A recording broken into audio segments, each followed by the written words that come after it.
E eu vou pedir para você abrir a sua Bíblia na carta do apóstolo Paulo aos Gálatas, capítulo 4.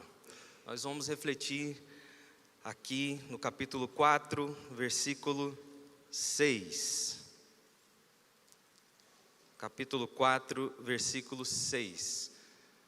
Carta de Paulo aos Gálatas 4, versículo 6. Eu farei a leitura na Nova Versão Transformadora. Você pode acompanhar na tela ou acompanhar a leitura na sua versão. Diz assim a palavra de Deus: E porque nós somos seus filhos, Deus enviou ao nosso coração o Espírito de seu Filho, e por meio dele clamamos: Abba, Pai. Agora você já não é escravo, mas filho de Deus. E uma vez que é filho, Deus o tornou herdeiro dele. Amém? Vamos orar mais uma vez? Querido Deus, muito obrigado porque nesta manhã nós podemos te adorar com todo o nosso coração. E podemos ler a sua palavra e extrair dela as lições que o Senhor deseja trazer a cada um de nós. E pedimos que o Espírito Santo possa falar conosco, encontrar em cada coração, ó Deus, um coração aberto para a sua palavra, para que ela possa ser guardada e gerar muitos frutos. É a nossa oração, nosso desejo, Pai, em nome de Jesus. Amém.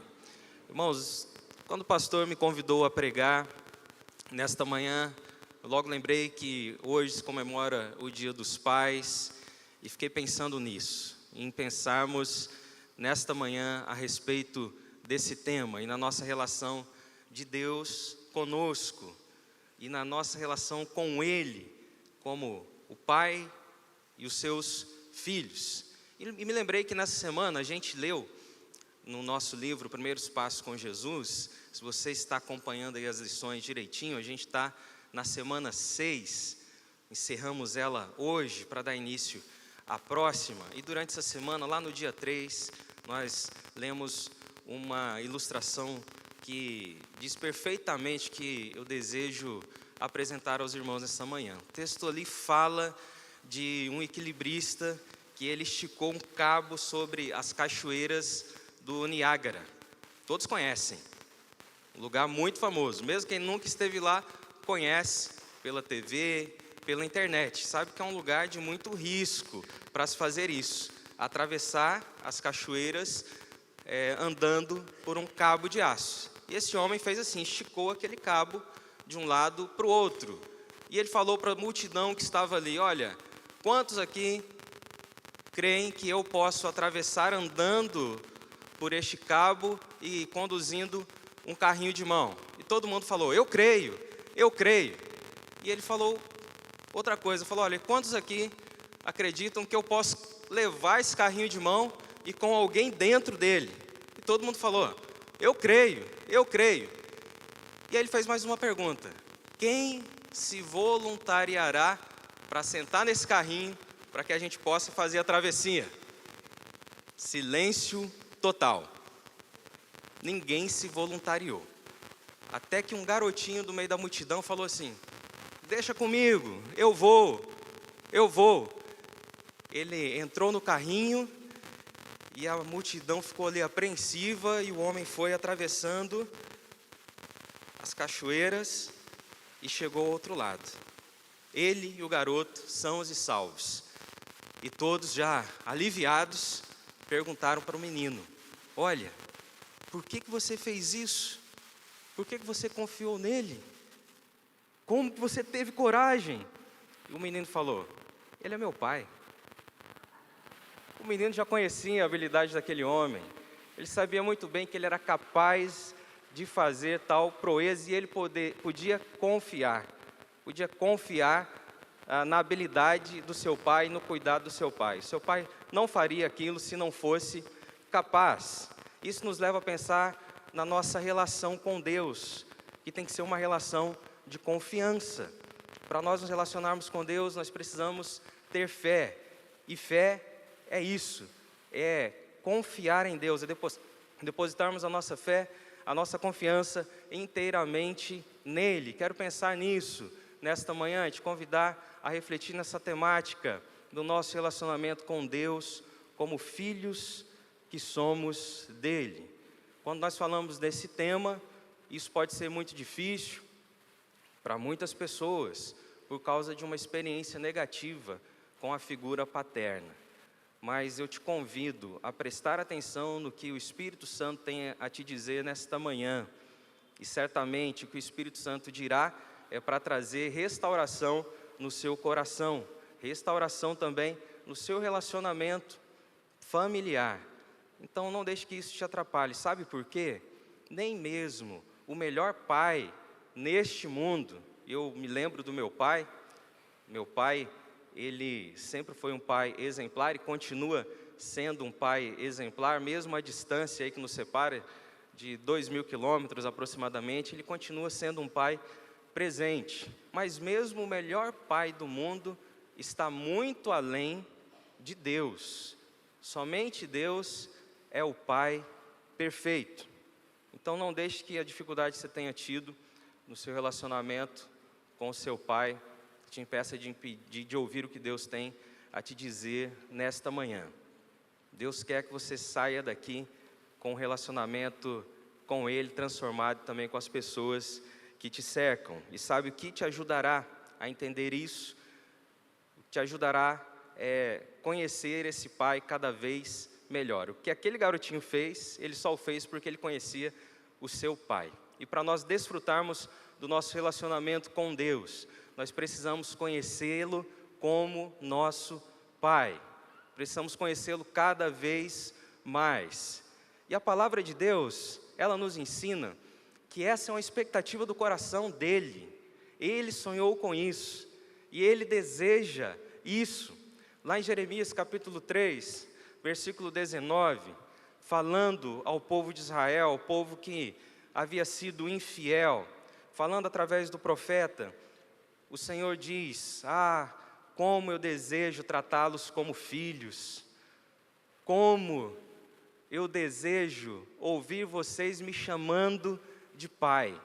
Essa é uma expectativa do próprio Deus. Ele deseja que nós nos relacionemos com Ele como filhos. Esse é o tratamento que Ele quer dispensar a nós. Ele quer ouvir que nós o chamando de pai. Por isso Jesus, quando nos ensinou a orar, lá em Mateus capítulo 6, a partir do versículo 9, Jesus, ele falou assim: olha, quando vocês forem orar, vocês vão começar dizendo: Pai Nosso. É assim que Jesus inicia. Jesus nos ensina a chamarmos Deus de Pai. E no texto que acabamos de ler, em Gálatas capítulo 4, o apóstolo Paulo, ele diz que nós clamamos ao Senhor, clamamos a Ele, expressando o seguinte, chamando Ele de Abba, Abba, que é um termo que a gente não está acostumado na nossa cultura, mas é um termo da cultura judaica. Paulo era um judeu, ele foi criado como um bom judeu, e ele utilizou esse termo muitas vezes dentro da sua casa, na intimidade do seu lar, porque era um termo utilizado dentro da casa, na intimidade da família, principalmente pelos filhos, pelas criancinhas, quando estavam querendo chamar a atenção do seu pai. É como se você estivesse chamando, obrigado irmã, como se você estivesse chamando o seu papai. Meu filho já está com 10 anos, ele já não fala papai. Como eu tenho saudade disso, ele já fala, ô pai. Às vezes já quer falar grosso já, né? Mal sabe ele que vai passar por aquela fase de mudança de voz, que é uma fase turbulenta na vida do homem. Mas ele já quer falar, ô pai. Poxa filho, fala papai. Ele, não pai, já não sou mais criancinha. Dá saudade de ouvir aquilo, como é gostoso, papai. A pequenininha ainda fala, né? Papai. E ela tem uma expressão que eu gosto muito. Eu falo, repete de novo, filha. Ela, te amo, papaizinho lindo. Que coisa maravilhosa. E eu falo, o que o papai gosta de ouvir? Te amo, papaizinho lindo. Isso é muito gostoso. É na intimidade da casa, na intimidade do lar, na intimidade do relacionamento da criança com o seu pai. Na cultura judaica era o Abba, o papai. Como Paulo escreve para crentes de origem greco-romana, eles também não entendiam isso. Por isso ele acrescenta o termo pater lá no grego, que é traduzido por pai para o português. Mas Paulo está indicando para nós isso. Olha, quando nós clamamos a Deus, nós devemos falar com Ele naquela dependência que uma criancinha tem do seu pai. E não é só uma expressão de dependência, mas é também a expressão de uma expectativa de que o pai fará algo por ela, de que aquela palavra, ela moverá o coração do pai. E a palavra dos filhos nesse sentido tem muito poder, né? Porque um papai é capaz de abrir muitas portas, porque mexe no coração do pai. O nosso relacionamento com Deus deve ser esse relacionamento íntimo, mas muitas vezes não temos essa intimidade porque não conhecemos muito bem o nosso pai. O convite de Deus é para que você se aproxime dele, conhecendo cada vez mais a Ele. Você precisa conhecer o amor de Deus, pela expectativa que Ele tem, pelo seu plano de restaurar o relacionamento do ser humano perdido em seus pecados com Ele. Ele enviou Jesus Cristo, é isso que Paulo vai dizer nos versículos anteriores, para que por meio de Jesus recebamos o perdão dos nossos pecados e sejamos adotados como filhos de Deus, através de Jesus Cristo. Quando alguém recebe a Jesus como Senhor e Salvador, por meio do arrependimento, confissão de pecados, essa declaração de que Jesus é o Senhor da sua vida, é o seu Salvador pessoal, a palavra nos ensina que essa pessoa é adotada por Deus. É interessante que nos dias atuais, quando se fala de adoção, nós logo imaginamos um casal adotando um bebezinho ou uma criança que não é tão velha. Geralmente é uma criança bem nova, né? Já está crescidinha, não é criança de colo, é bem nova. Mas no mundo antigo, a adoção era aplicada a pessoas já bem crescidas. Uma pessoa de posses, ela poderia adotar um homem feito para que essa pessoa levasse adiante o nome da família. Isso era um costume da época. E essa pessoa adotada, ela era beneficiada com toda a herança daquela família, porque ela passava a ter o status de filho. É o que Deus faz conosco através de Jesus. Nós recebemos o status de filho de Deus através do Senhor Jesus. E para que isso fosse possível, Deus manifestou o seu amor, enviando Jesus para morrer na cruz em nosso lugar, para receber em nosso lugar todo o peso da condenação por causa dos nossos pecados. Essa é uma mensagem que você conhece, mas você já parou para pensar neste ato de amor? Na grandiosidade deste ato de amor? Você já parou para pensar que Deus fez isso porque te ama, porque Ele quer que você faça parte da família dEle? A cruz de Cristo é a demonstração máxima do amor de Deus pelo ser humano perdido em seus pecados. O Senhor te convida nesta manhã a se entregar a este amor, a se render completamente a este amor, a se deixar envolver por este amor, a permitir que este amor encha todo o seu coração, transforme e dirija a sua vida, para que você saia daqui hoje se sentindo como um filho amado de Deus. E a palavra nos diz, em João capítulo 1, versículo 12, que todo aquele que recebeu Jesus, todo aquele que o confessou como Senhor e Salvador, passa a ter o direito de ser chamado filho de Deus. Aí fora você vai escutar que todas as pessoas do mundo são filhos de Deus, mas a palavra do Senhor ensina que não é assim.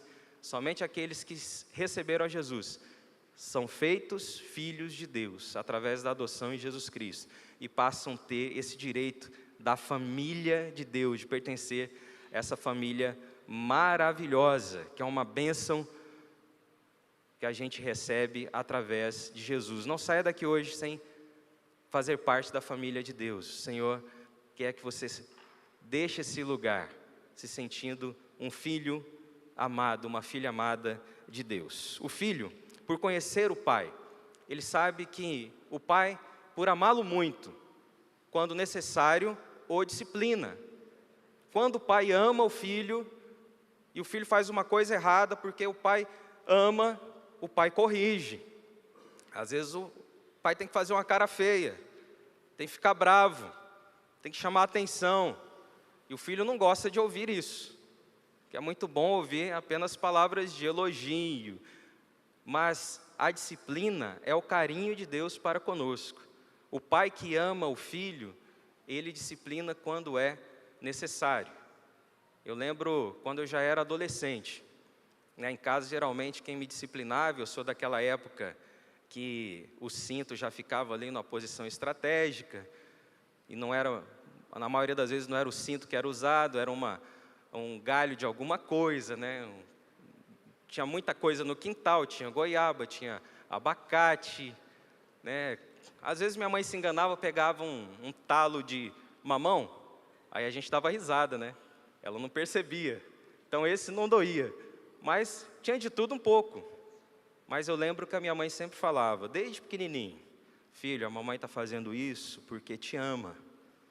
E aí ela conta para mim, né, eu não lembrava disso, mas ela me conta que eu falava assim, né, doendo aqui, por causa da disciplina, hein? A mamãe bate, mas a mamãe ama, né? É mamãe né ama. Ela é, a mamãe né ama. Porque ela sempre me falava, então eu cresci entendendo que a disciplina, ela é necessária, para que a gente possa seguir o caminho correto. E o pai e a mãe que amam, eles disciplinam. Certa vez, era criancinha, 6 anos de idade. Eu e minha mãe, a gente estava indo para a escola, a gente passou no mercadinho. Eu pedi, mãe, dá um chiclete. Aí ela falou, não filho, agora não dá. Aí, ninguém estava me olhando, eu peguei uma goma de mascar, coloquei no bolso. No meio do caminho, mãe, olha só o que eu consegui. Ela, como menino? Para mim eu não estava fazendo nada de errado, né? Se ninguém viu, poderia pegar. Como menino que você fez isso? Eu peguei, ninguém viu. Agora você vai voltar, vai pedir desculpas. Olha, eu acho que é por isso que eu não gosto de chiclete até hoje. Porque, que vergonha, mas foi uma vergonha necessária. Me ensinou a ser um homem correto, a reconhecer os meus erros, a ir lá e eu tive que pedir desculpa. E o Senhor entendeu, né? Ele fez de durão ali, mas Ele entendeu a situação.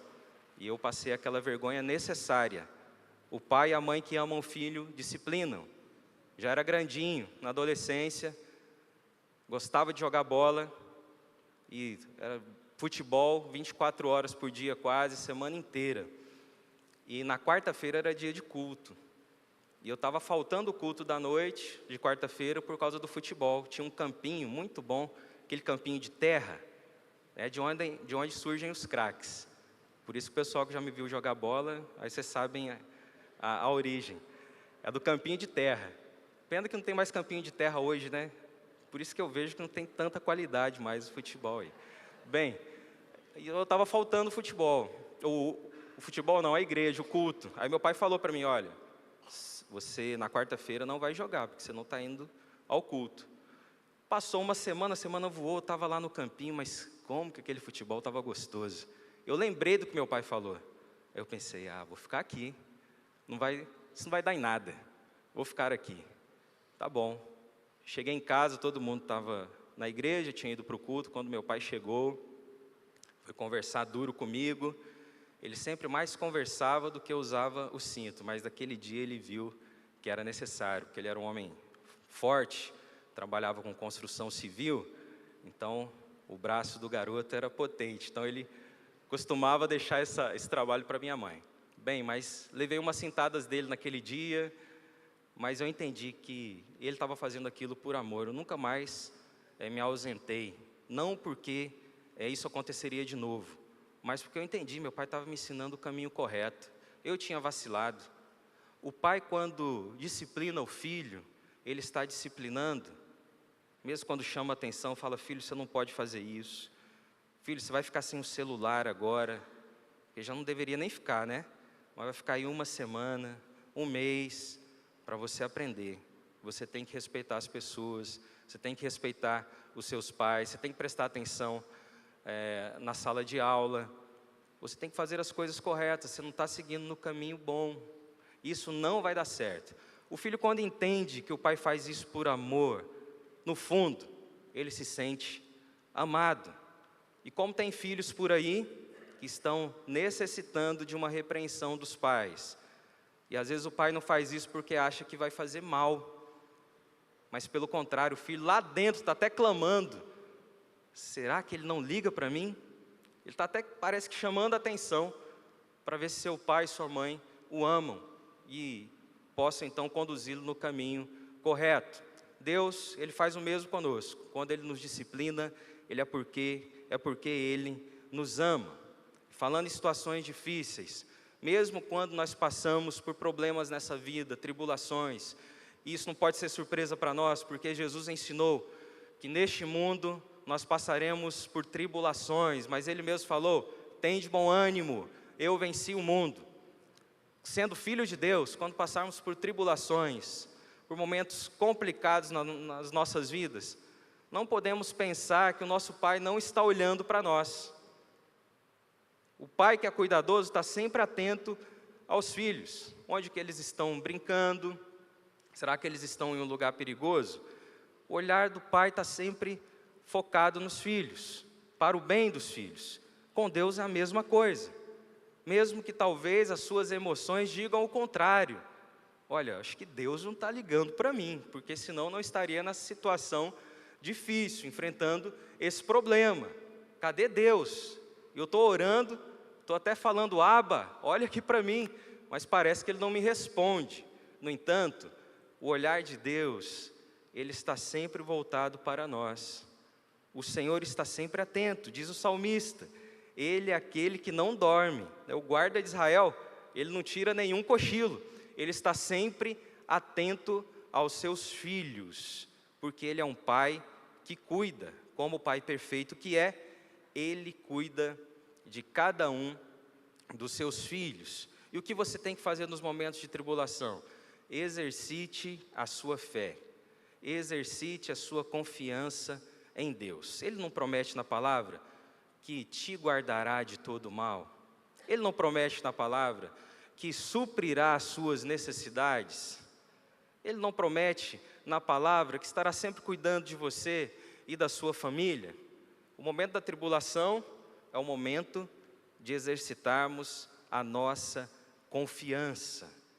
É o pai que está vendo: quero ver o desenvolvimento do meu filho. Será que ele está mais maduro? Como ele expressa sua confiança em mim?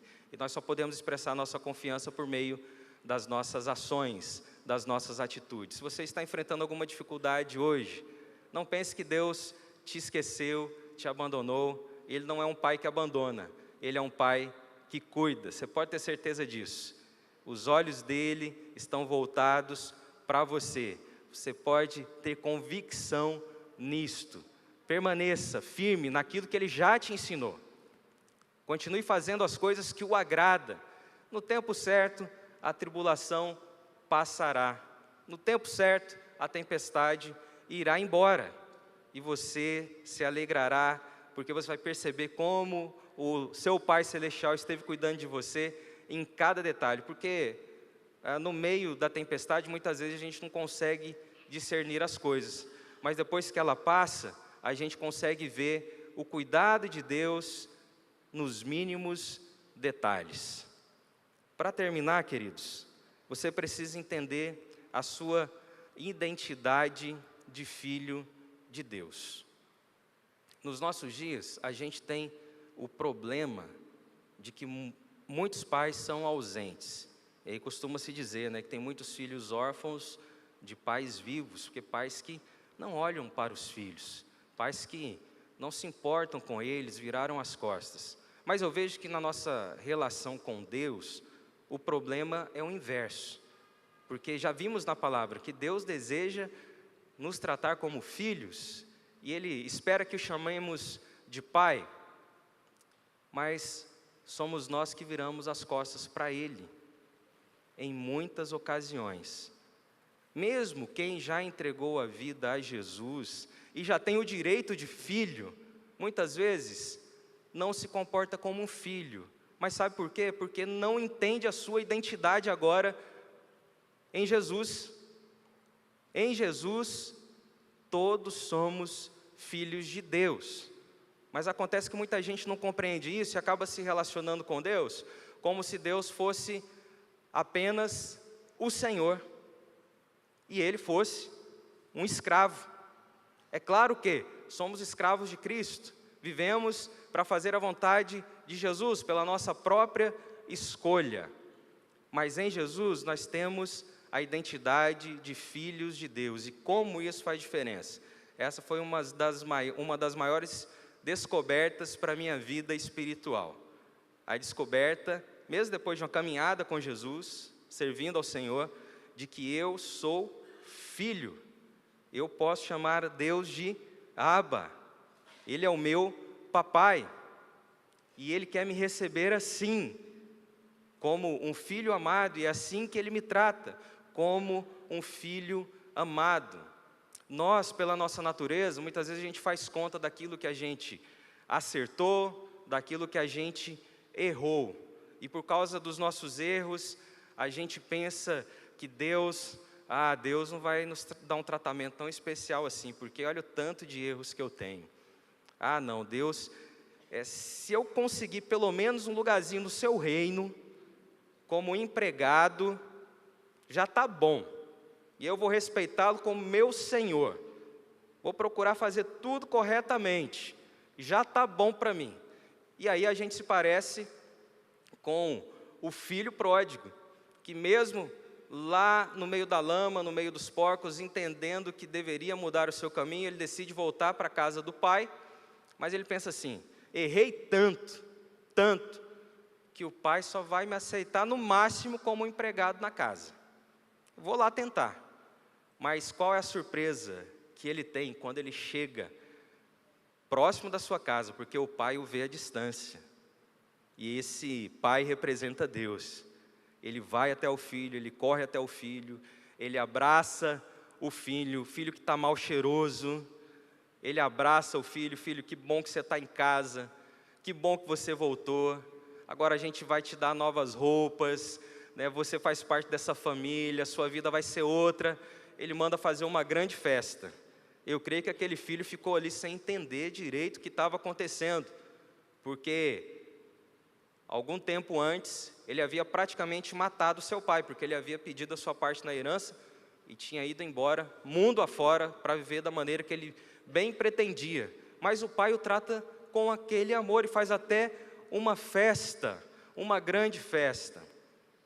Você precisa entender a sua identidade como filho. Você errou, mas em Cristo Deus te perdoou dos seus pecados. E Ele quer te tratar com esse mesmo amor.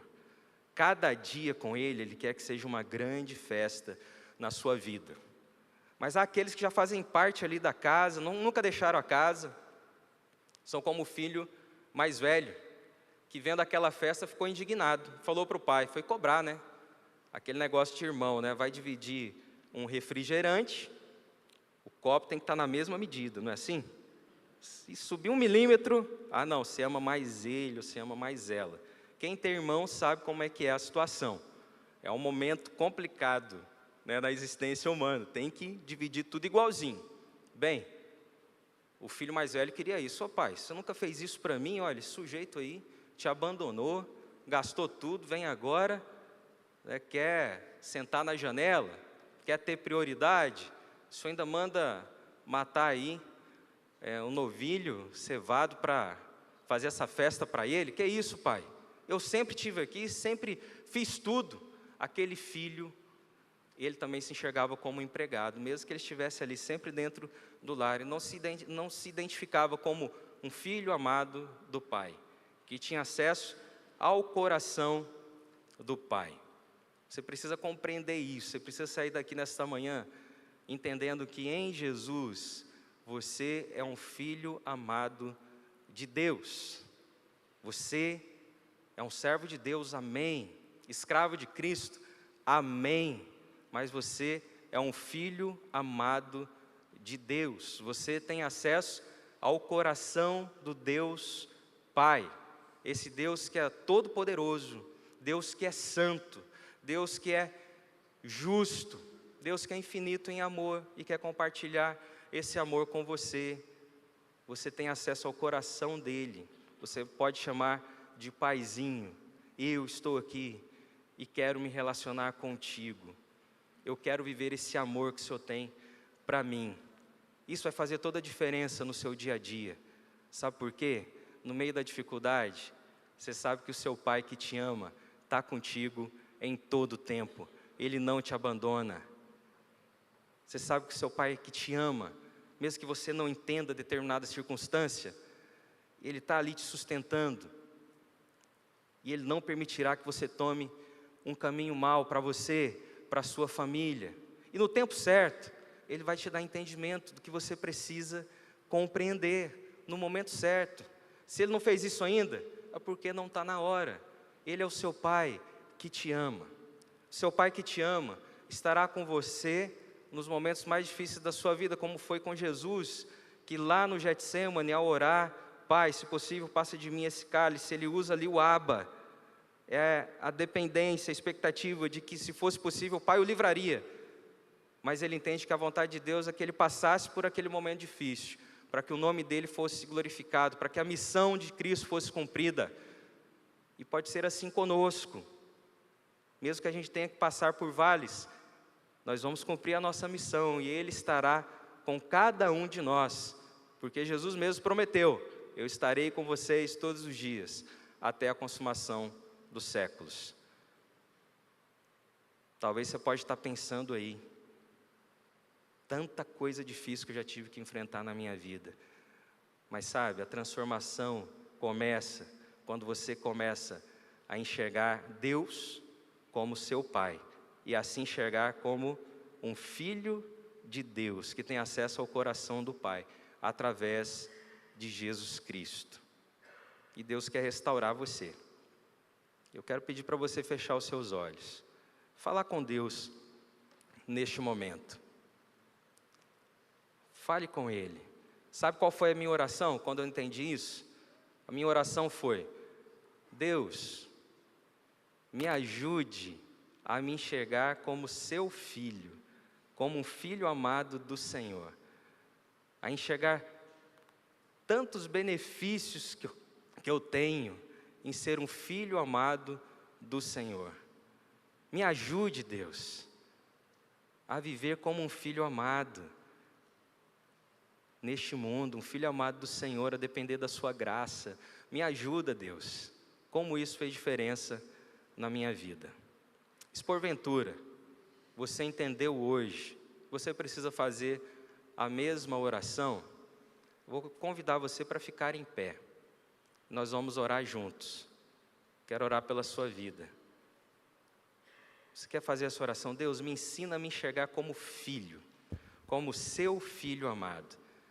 Fique em pé comigo, nós vamos orar juntos. Talvez você esteja se sentindo a pior pessoa do mundo, mas você está em Cristo, você é um filho amado de Deus, você é uma filha amada de Deus. Peça a ajuda do Pai. E aí você pode falar aí na sua oração: Paizinho, me ajude a me sentir um filho amado, uma filha amada do Senhor.